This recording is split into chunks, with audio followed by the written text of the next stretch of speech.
Charlie Kirk had a controversial debate with a Republican Christian who was left speechless. I know you're a Christ follower, and you were kind of ending your last topic with the death penalty. I don't think there is a justifiable biblical verse, section, in context where you could justify the death penalty. The only law that's repeated in all 5 books is that you shall give the death penalty to take a life. So why do you know better than God? Okay, that's great.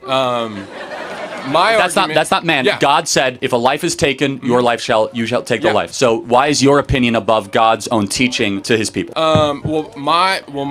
My argument for that would be that is the old covenant. So the new covenant would be by grace you have been saved. So the same way God has given us grace, and that you should also put that on somebody else. So there are 3 types of Old Testament laws. There's civil, ceremonial, and moral. Yes. We get rid of the ceremonial. We consider very high of the civil, and we live under the moral. The civil, though, is repeated 5 times in all 5 books. And just to be clear, if someone takes a life, why should they continue to be able to live and breathe while their victim does not? Universal human equality actually shows, in honoring of the victim, that the perp who took a human life made in the image of God should not be able to continue to live. We honor the victim by giving the death penalty to the perp. Otherwise, you're saying that the perp gets something the victim does not have, which is life. I do understand that. I feel like you would take other examples, like Paul's ministry, for example. There are thousands and thousands of Christians yet turned his life around. Why did we not end his life? I would argue by the grace of God, he was able to start a ministry, proclaim the gospel of Jesus. And he eventually did get the death penalty, ironically. Yes, ironically, but that's obviously... And so did James and Thomas. The Romans, yeah. I'm talking very simply. Death penalty for taking another life. And the argument is that it's in defense of the victim. It's honoring human equality for the victim. That victim no longer has life. That victim no longer is able to experience it. Why should the person who took the life be able to say it? It's actually dehumanizing to the victim. It's saying that, like, you get to keep on enjoying life in a prison cell or just being in a prison cell where the other person's life was taken.